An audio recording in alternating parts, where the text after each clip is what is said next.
Thank you, Paul.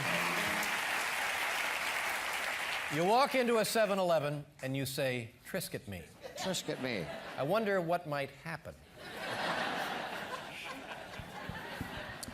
Our next guest is the Vice President of Development and Acquisitions for the Trump Organization. Please welcome the very lovely Ivanka Trump, ladies and gentlemen.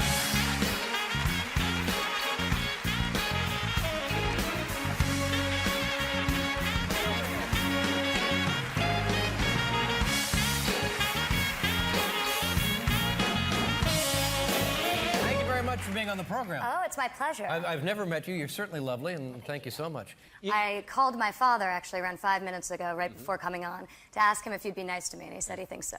You know, just in the few words that you've spoken, you sound very much like your father, and your manner of speech is very much like your father. People have told me that, and this is becoming increasingly, I think, noticeable in terms of the idioms, the way we use our arms, the way we use our hands. So I'm slowly morphing into him. Not too much, I hope. Oh, Lord.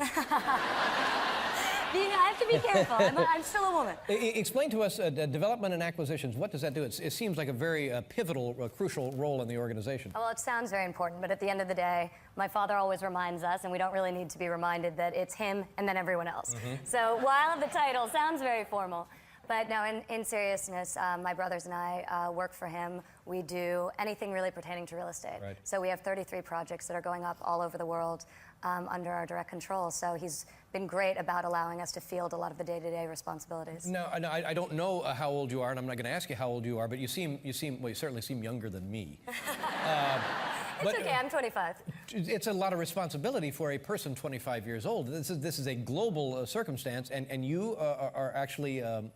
It is a lot of responsibility, and I take it seriously what I do. I think part of the reason why I work so hard is I know nothing in my formal education. Yes, I went to Wharton. Yes, you know, I grew up on construction sites, but at the end of the day, at 25, what do I really know? But that's very much the ethos my dad has adopted with everyone within the company. Get in he there gives and do you it. a task. He says, go do it. If you perform, you get another one. So the greatest sort of validation I get through him is really increased workload. Now, what kind of a father was he when you were a young girl? Was he? Well, I heard a Martha Stewart story going on out here before, so I was a little worried we were going in that direction. But he is unconventional, unorthodox, but he was a terrific father. Yeah. I mean, he was always there for me, whether I called from school, you know, at any point in time when I'd call him, he'd always put me on the box, connect me in, introduce me to whoever was in the room, whether it be a head of state or, you know, some important banker, tell them how beautiful I was, which was very sweet, and how well I was doing in school. So he was very cute. Was it ever a problem in your life that your father was Donald Trump, where the kids would make fun of you? Oh, your father's Donald Trump, and look, his name's on the building. Not really, because not unlike my father, I have a tendency to fight back. So that's good. I think people were a little bit cautious about saying anything to me. And you're on the TV show The Apprentice as well. I am. Now, is that helpful in your line of work and your father's line of work to have a TV show, or does it raise the impression? Well, it's fun, first of all. It's fun, you know, and sure. I had a great time doing it, but generally, I mean, you can't buy that type of exposure. I look at our competition and I look at other real estate developers, and I couldn't imagine on, you know, a marketing line item what the cost of that sort of promotion would be. So it's incredible. He's really created this brand and this ability to sell himself that translates into higher dollars we're able to get on the saleable real estate. So that's remarkable, then, isn't it? It is. Yeah. And I think it's part of my obligation as the next generation to take advantage of that as a vehicle. So he's given us this tremendous platform. And I'm, you know, going to help grow it. Now, you have a tremendously important position, and the man at the top is your father. So does that mean you could be fired, or you could never be fired? Well, it's interesting that you asked that. I think that if I ever got fired, that's not something I worry about too much, because at the end of the day, if I got fired, it wouldn't be due to incompetence, and it wouldn't be due to lack of work ethic. It would be because I made, hopefully, a calculated risk and it didn't pay off. But it's funny because increasingly, especially with the show, I've started to hear his voice everywhere I go. I'll be driving and I hear him come over the radio. I'll be sitting on my couch typing on my computer and I'll hear him on the television, just as sort of this voice of God in the background. It's actually kind of frightening as a daughter because you like recognize the voice, but you know, it takes a while to register. So like when you're tuning out a parent, you know. And I was watching a teaser the other day for Larry King, and I just sort of look up, and I hear Larry King asking him one question, which is, your children are doing very well, but if they screwed up, Sure. would you fire them? Would you even hesitate? And he goes, well, interesting that you asked, Larry. Not only would I fire them, but I would fire them like a dog. Wow.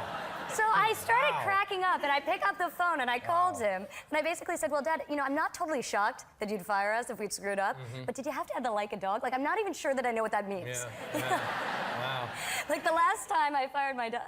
When you were growing up, did you have a dog? I had two. I had two. They're Did both... you ever have to let one go? No, my mom got them. Oh, my gosh. Well, now what about this? Did you ever get to the point where your father, he's my age, by the way, and maybe showing a little signs of senility, and you think... See, I have to mind myself here because he will actually be watching. And much like me right now, he has this forum the next time he comes on. It could be you and your brothers get together, time for Dad to go. And so, do you have a plan to just kind of push him out and take over? Well, I'd be kind of stupid to expose it right here. Yeah. Now, he actually was joking. Several months ago, my younger brother just joined us. And we're all in my office, and we're having a meeting, and we're talking about a deal we were working on. And my father comes down the hall and sort of just pops in, and I've never seen, he was so energetic, he sort of popped in and popped out like a kid. And he jumps in and he goes, what is this, a mutiny? And jumps out and like runs down the hall. So you see, he's already thinking about it. So, yeah. That means he's losing a step. That's the way that works. It was definitely What about when he goes nuts and has a feud with like a Rosie or Barbara Walters or Martha Stewart? What does that make? Do you ever go to him and say, Dad, just leave it alone? Well, leave it I mean, alone. not any more than any daughter would say that to their father in the course of life, but I think generally people always seem shocked when he reacts the way he does. But he's consistent. If there's one thing my father is, it's consistent. And I think, you know, one of the principles he's always espoused, whether it's good or bad, I personally have sort of adopted it myself, but if somebody comes after you, you have to go after them because it will teach anyone else who wants to do it. It will at least let them know you're going to respond to it. And he's done that. Turn Both the other times cheek. that have What been about these turning the other cheek? What about rising above the fray, taking the high road? I guess that's one approach. I don't know. I'm not well studied in that. I see. Yes. Well, this I did go to a finance school as well. Yeah.